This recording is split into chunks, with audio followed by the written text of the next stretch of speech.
The following is a presentation of Apologetics Press.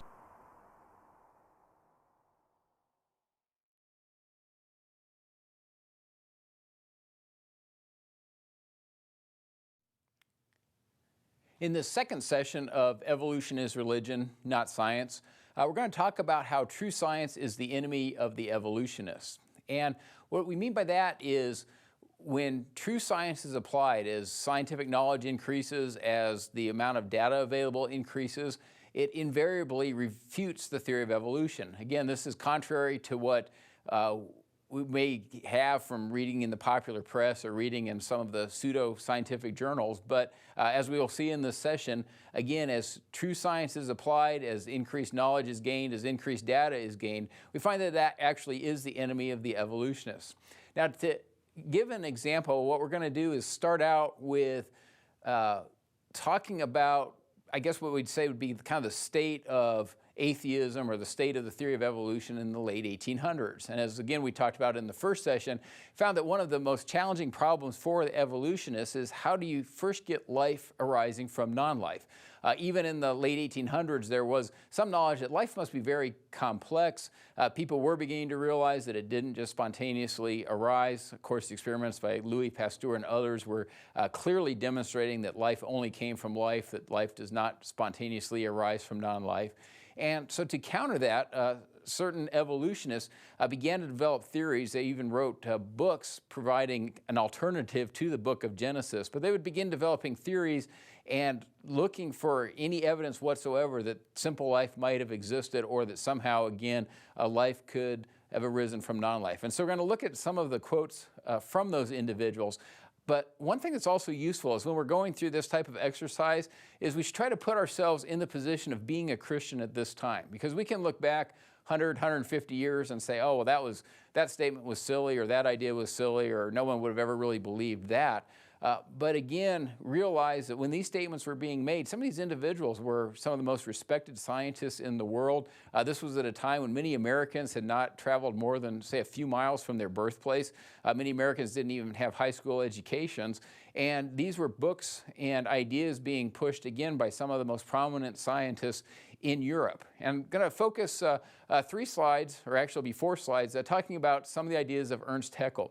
Now, Ernst Haeckel, he wrote a book called The History of Creation. It was published in 1876.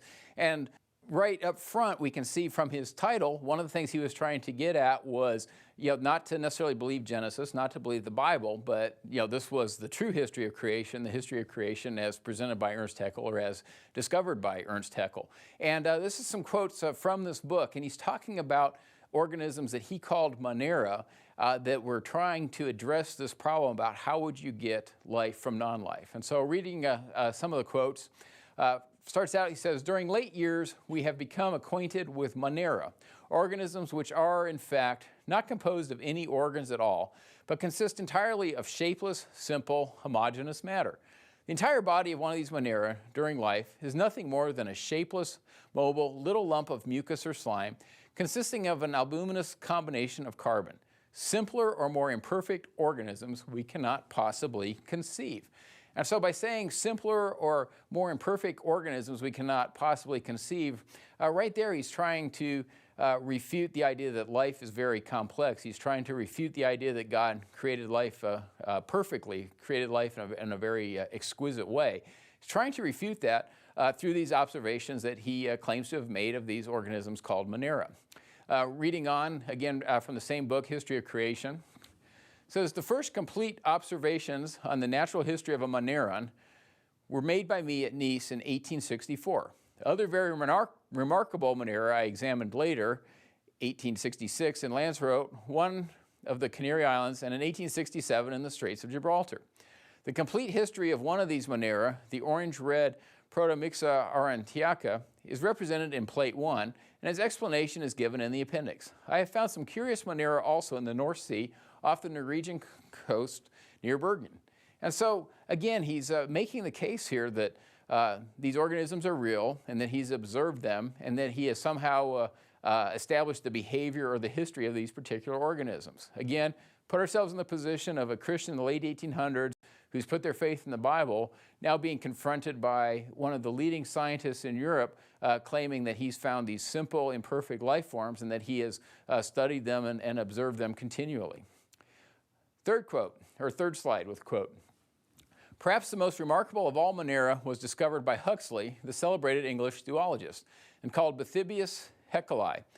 Bathybius means living in the deep. This wonderful organism lives in immense depths of the ocean, which are over 12,000, indeed in some parts 24,000 feet below the surface, and which have become known to us within the last 10 years through the laborious investigations made by the English. And so in this slide, what we see is Haeckel is not only claiming that he has discovered these organisms, but also that other leading scientists, other famous scientists, have also discovered these organisms and have made similar observations, similar studies as he has. Now, again, theme of this session is true science is the enemy of the evolutionists.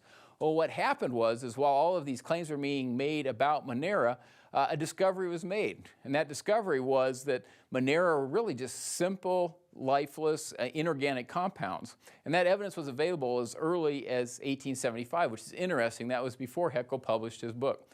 In that year, it was determined that alleged Monera were nothing more than amorphous gypsum precipitated out of seawater by alcohol.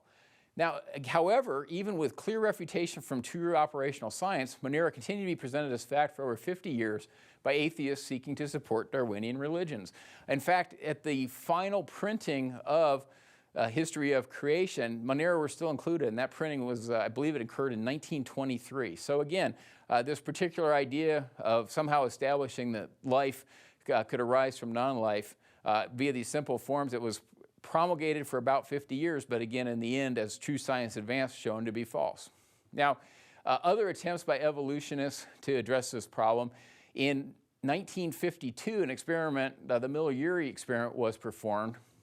And the idea behind this experiment was to devise an atmosphere, devise kind of a mixture of chemicals that somehow amino acids could be formed relatively simply. And so, in other words, devise a atmosphere, based on studies of chemistry, that if, say, a spark was passed through that atmosphere or some other, relatively natural phenomena occurred, that you could show amino acids would form.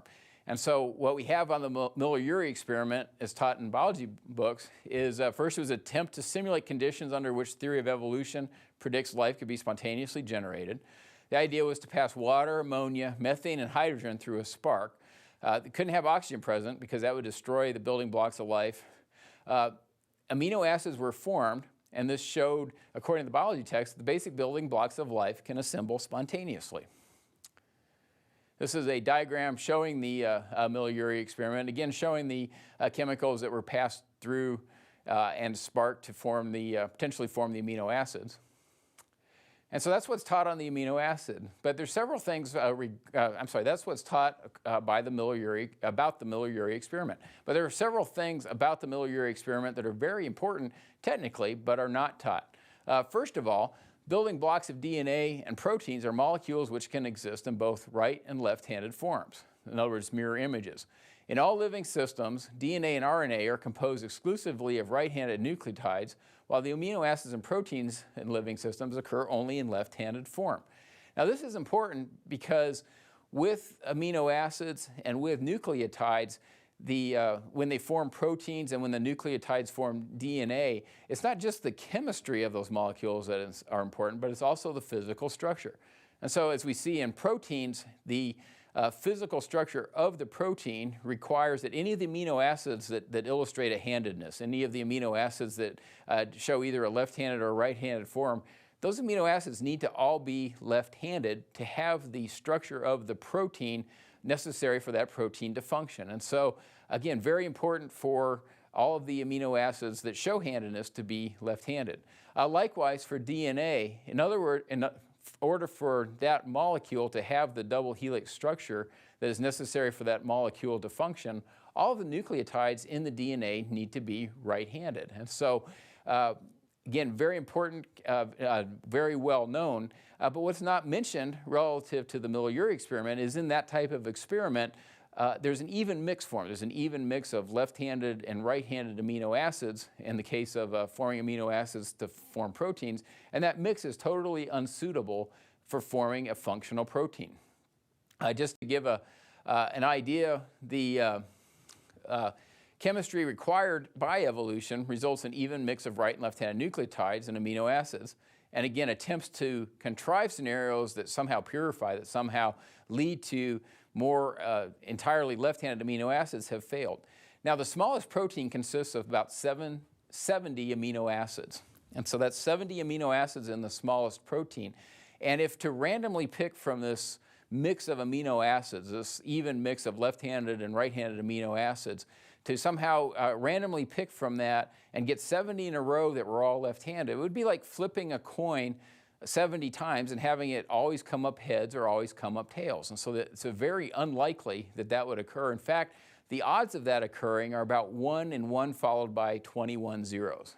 In other words, 1 in 10 to the 21st of somehow being able to take this mix of amino acids that could have been formed in an experiment such as the Miller-Urey experiment, or in a means or in the same way that the Miller-Urey experiment proposed, somehow being able to get all left-handed amino acids out of that. So it's very low odds. Now that's just for a very simple protein. If we take a more complicated protein, say hemoglobin, that has 574 amino acids, we're looking at odds of about 1 in 1 followed by 175 zeros. Again, these are numbers that are very difficult to imagine. But so just from a standpoint of the amino acids all being left-handed needed to form these types of complex proteins, again, the odds there alone show that particular approach or that particular aspect of evolutionary theory to be impossible. Now, here's an interesting question, though. We're talking about evolution as religion, not science. And so someone might still say, well, maybe there's something we don't understand, or maybe they might have faith that there's some mechanism that we haven't discovered yet that could purify these amino acids. But a real important question would be, why isn't the problem even mentioned? When you look at even advanced biology textbooks, they will talk about racemization, and that's what it's called when you have left-handed and right-handed amino acids when after an organism dies, based on the conversion of some of the left-handed amino acids back to right-handedness, you can actually get a reasonable estimate for how long the organism has been dead for. But that's the only mention of racemization. And the chapters concerning evolution, not mentioned at all. And so the question is, if evolution was really science, why are they evolutionists afraid to present all of the data? Why don't the evolutionists present this extremely relevant data that would again show, contrary to the claims that are made about the Miller-Urey experiment, that experiment really has limited applicability, or really shows a limited amount relative to the theory of evolution. And so that's just an important question. If it was truly science, why isn't all of the data presented? Why is there a certain fear amongst the evolutionists to get all of the data out on the table? And that's, again, just additional evidence showing that the theory really is religion and not at all conducted, or the promotion of the theory is not at all conducted in a way that would occur if it was a true scientific theory. Several other things are not taught relative to this experiment. First of all, evolution or the development of proteins, evolutionists will typically say that it occurred in some kind of a watery environment. Well, one of the problems is that amino acids don't form long chains in a watery environment. Water tends to break up the amino acids. And again, using the same example, in a watery environment, only about 1% of amino acids would exist in a chain of 2 amino acids. So in other words, if it had a watery solution containing a lot of amino acids, only 1% of those amino acids would exist in a chain of 2. Only 0.01% would exist in a chain of 3. And again, to get to 70 amino acids in a row, just to have that long of a string, which would be the simplest protein, and not even caring which amino acids they were. Of course, the protein has to have very specific amino acids in that sequence. Just to get to that string would be 1 in 1 followed by 140 zeros. Again, numbers that are impossible to comprehend, the odds against that occurring. And so we know that the amino acids can't string together in a watery environment, but the problem is it's very difficult to postulate non-watery environments in which you wouldn't have either extensive racemization or have other issues that would break down the amino acids and again prohibit them from forming into a significant or into a protein. And so again, major issue with just getting a long string of amino acids to hold together, even if it wasn't for the fact that all of those amino acids needed to be left-handed. Also is not mentioned is that only a very small portion of the product of the Miller-Urey experiment was amino acids. It was less than 2%. The remainder of the product, 85% roughly, was tar and 13% was carboxylic acid. Now both tar and carboxylic acid are toxic to living systems.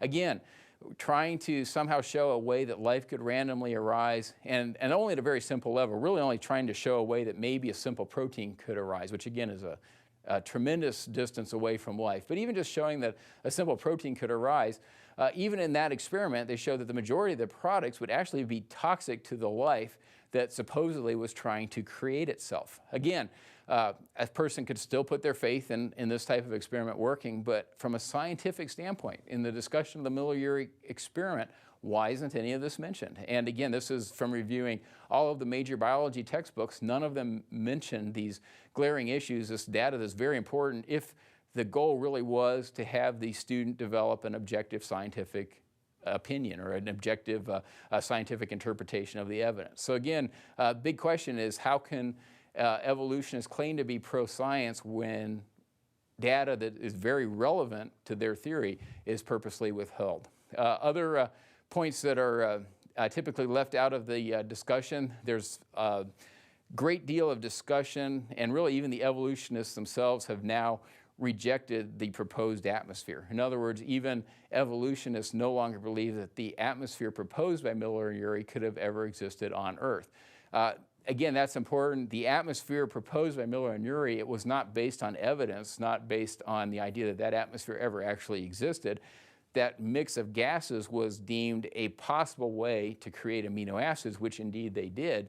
But again, the atmosphere was proposed to try to make the experiment work, not based on any evidence that that atmosphere ever actually existed. And again, even evolutionists today agree that that proposed atmosphere could not have existed on Earth. Even with their assumptions, it would not have been stable.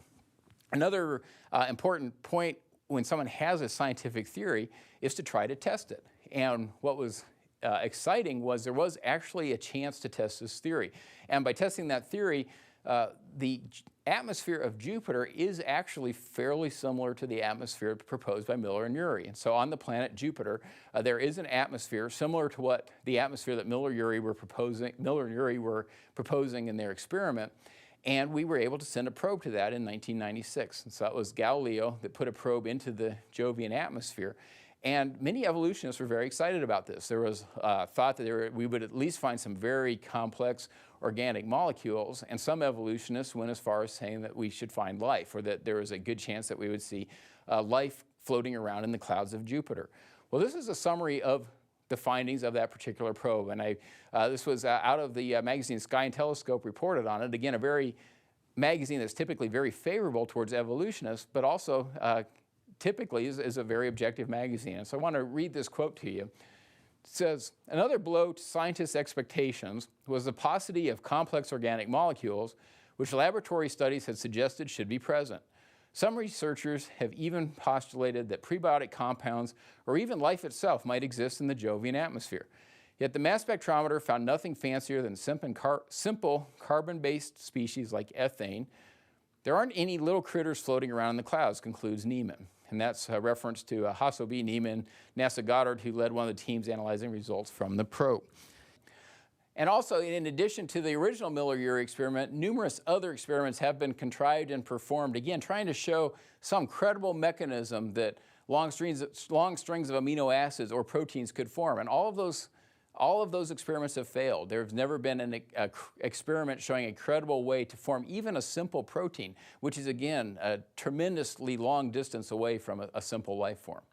Another line of reasoning that's sometimes pushed by evolutionists is, well, yeah, it seems impossible and we're unable to duplicate this in the laboratory. And yes, the thought of life somehow spontaneously arising from non-life just doesn't seem realistic. But they'll say, but boy, given lots and lots of time, maybe that could happen. And so they try to imply that maybe given billions of years, right now their estimate for the age of the universe is 13.7 billion years. And they try to imply that maybe given this tremendous amount of time, that somehow that makes their theory credible. Somehow that makes just the basic chemistry or the things that would need to happen for life to spontaneously arise from non-life, that somehow that makes that credible. And probably the first at least very well publicized attempt to talk about long periods of time or talk about what time could do for the theory of evolution.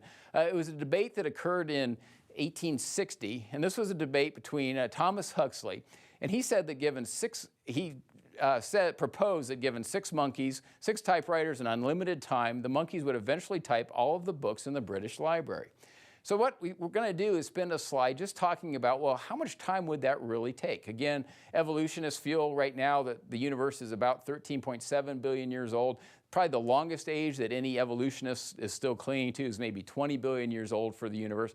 And so the real question is does that make any difference? Is there going to be a significant difference whether the universe is 6,000 or 6 million or 6 billion or 6 trillion for that matter years old? Or the odds against the types of reactions, the types of events that the evolutionists are proposing, are they just so overwhelming that time really doesn't matter? So what we want to do is go ahead and we'll use Huxley's analogy. What we're going to do is pretend we have a typewriter. So you picture a typewriter, but this isn't a regular typewriter. This would be a typewriter that maybe you'd buy a 3-year-old, and the idea being is that this child, you're trying to teach this child letters. And so you buy a typewriter for the child, and all it has is 26 letters. There's no uppercase, there's no lowercase, there's no punctuation marks, just the 26 letters on the typewriter. And say they leave the room and the pet cat comes into the room and just starts randomly hitting keys. And this is, again, analogous to the 6 monkeys and the 6 typewriters just kind of typing away. And they're trying to type, again, all of the books in the British Library. And so we can look at, okay, well, what are the odds, again, the idea of just randomly hitting letters, what are the odds of certain events happening? And so if we start out and we say, okay, what are the odds of the cat or whatever random creature we want to use of hitting a W? So what are the odds of randomly hitting a W for the first letter? Well, again, there's 26 letters on the keyboard, and so the odds of hitting a W would be 1 in 26.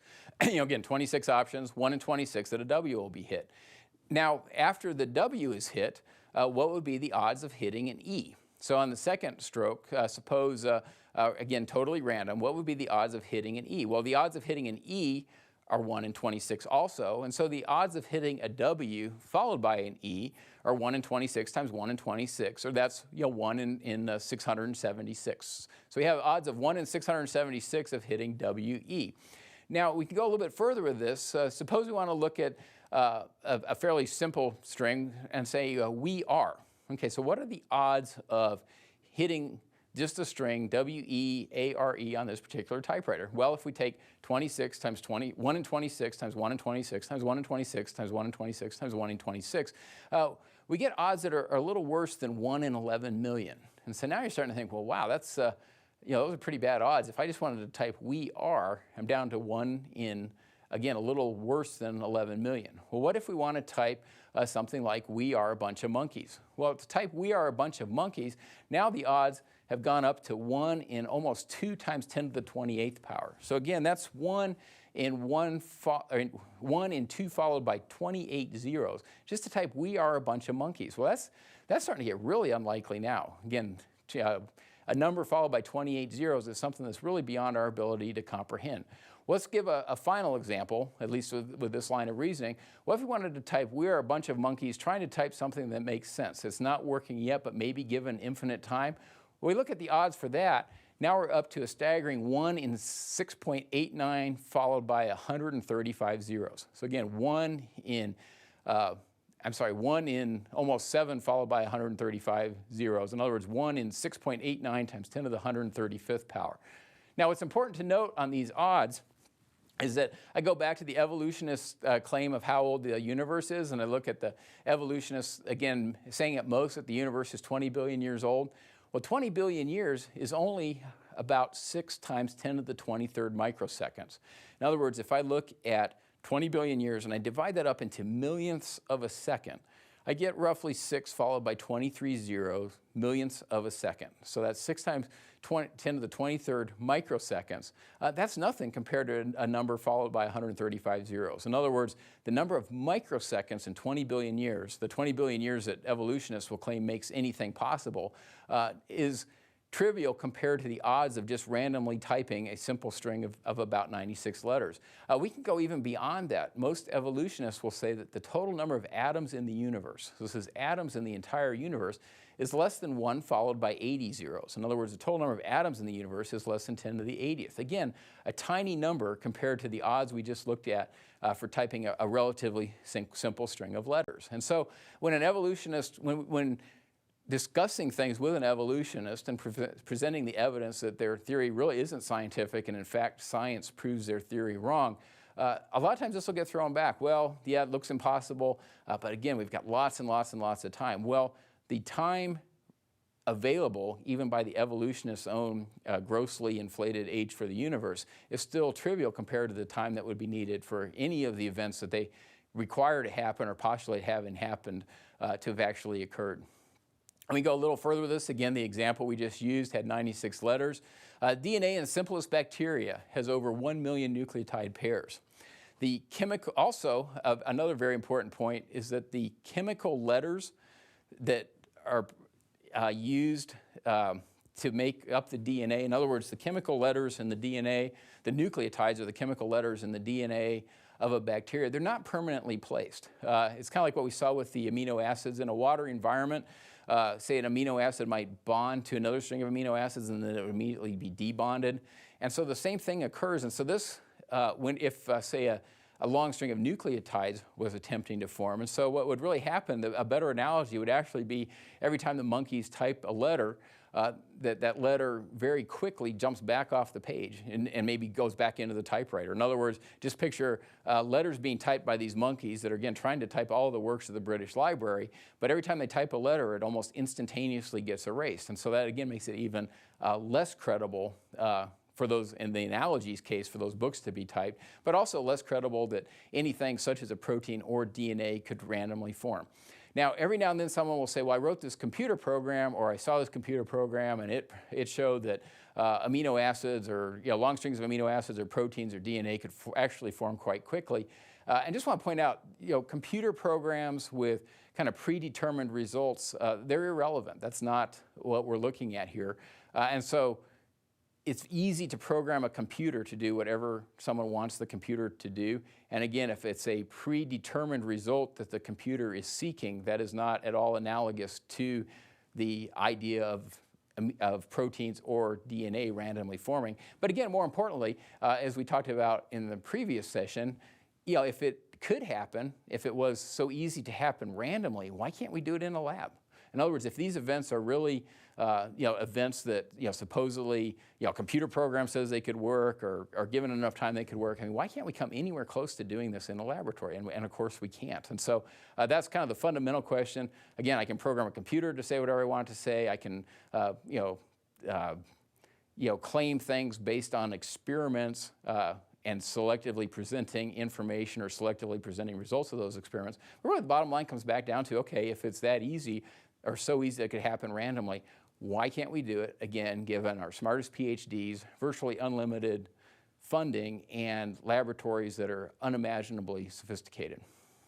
Another point that's not taught, but this is important too, is that even if the DNA molecule somehow arose spontaneously, DNA, it's really a language. It's a chemical language that encodes for all the physical characteristics that we see in life. Now, what's also interesting about DNA is it only just a language and an information storage system, but it's also incredibly sophisticated and incredibly compact form of information storage. And so DNA itself, it's digital, it's error correcting, it's redundant, and it's overlapping. And so in other words, if I have a mutation, if I get hit by some radiation or a chemical reaction causes a mutation, my DNA almost always will correct itself. It's error correcting. If it didn't do that, I'd have a very short life expectancy. And so the DNA is error correcting. When I have certain functions, certain chemicals that are vital to my survival, the DNA, it's redundant. In other words, that particular function is coded for in multiple locations. So if one of those locations is damaged,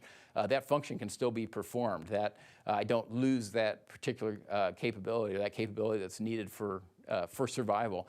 And also the information storage is overlapping. And this is something that's incredibly sophisticated in that the coding for certain characteristics rather than say sequential storage like we're used to seeing in computers, or when we think about writing something down in a lab book, any type of information storage. We're thinking about doing things sequentially. DNA actually has areas where it's actually overlapping. In other words, a certain function or a certain characteristic is coded for, but rather than waiting to the end of that sequence to start coding for the next function or the next type of physical characteristic, it's actually overlapping, and so some of the same string can be used. And so a very, very sophisticated language, very sophisticated information storage system.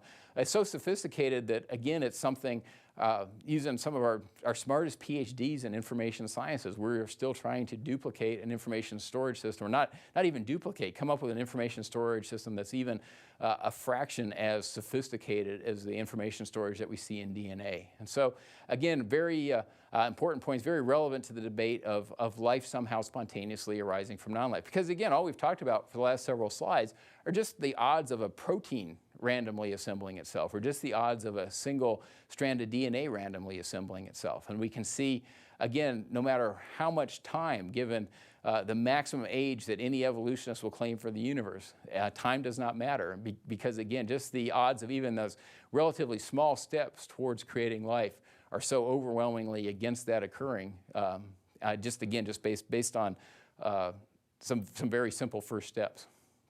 And so, again, what's really not taught, I think, to sum it up, is that simple life is vastly more complex than anything man has ever created. And that's, again, something we need to keep in mind when we start claiming that it's somehow scientific to teach that life just randomly makes itself from non-life. Again, realize that that is less credible than claiming the most sophisticated machine that man has ever created just made itself. In other words, because we are incapable of making life from non-living chemicals, to claim that happened randomly is less credible than claiming anything we are capable of happened randomly. And so, again, if I was to claim life just randomly assembled itself, I might as well claim that supercomputers or space shuttles could also randomly assemble themselves, because supercomputers and space shuttles are simpler than the simplest life. Finally, for this session, and I think this is also very important because it's not mentioned in any of the textbooks, you actually have to go back and look at the writings of the individual atheists. And so what's not taught is that atheists themselves have calculated the odds of their theory on life origin being correct. And we talked about, again, the formation of a simple protein, and we came out with odds, again, that were fairly staggering against that happening. Well, non-Christians have done this also. Carl Sagan, a very noted evolutionist, he's in fact one of the individuals that was at least hopeful that maybe we would find life in the atmosphere of Jupiter. Well, he also calculated the odds of a simple protein forming, and he came up with numbers similar to what we discussed. He said 1 in 1 followed by 130 zeros. In other words, 1 in 10 to the 130th power of just a simple protein forming. Fred Hoyle, we quoted him earlier. We'll have some quotes from him later on also. He looked at maybe, what would be the odds, just the proteins in an amoeba. And again, when we say just the proteins, this isn't the specificity needed. It's not the proteins being in the right place. It doesn't include cell walls, other structures of the DNA, anything that would be needed in the to make the amoeba actually an amoeba, but just the proteins in an amoeba. He calculated the odds at 1 in 1 followed by 40,000 zeros. And again, he's a non-Christian. Now, to Fred Hoyle's credit, that drove him away from believing in evolution. When he did that calculation, he realized that evolution couldn't work. Again, we'll talk about in later sessions where that drove him to. Unfortunately, to our knowledge, he did not become a Christian, but again, just by calculating the odds of just the proteins in an amoeba, he realized that evolution as a theory was bunk. It could not work. 1 followed by 40,000 zeros for just the proteins in an amoeba. And then Harold Morowitz, he tried to do a calculation just looking at what it would take for the chemicals in a simple organism. And so he chose a simple organism, just looking at what it would take for those chemicals to randomly arise. And he came up with odds of 1 in 1 followed by 100 billion zeros. So again, 1 in 1 followed by 100 billion zeros. And this is, again, a calculation performed by an evolutionist. And so it's really mind-boggling that people, especially people knowledgeable enough to perform these types of calculations, knowledgeable enough to understand the chemistry that's involved, knowledgeable enough to understand the complexity involved, it's mind-boggling that they still choose to put their faith in this particular theory. But again, I think just, again, to close the session, we all get to choose where we put our faith, and that is a choice people make. But again, going back to the theme of this series, again, it's easy to show that evolution, again, if anything, science refutes it. It is certainly not a scientific theory, and again, it is religion and not science. This has been a presentation of Apologetics Press, an organization dedicated to the defense of New Testament Christianity. Visit us on the web at apologeticspress.org or call 800-234-8558.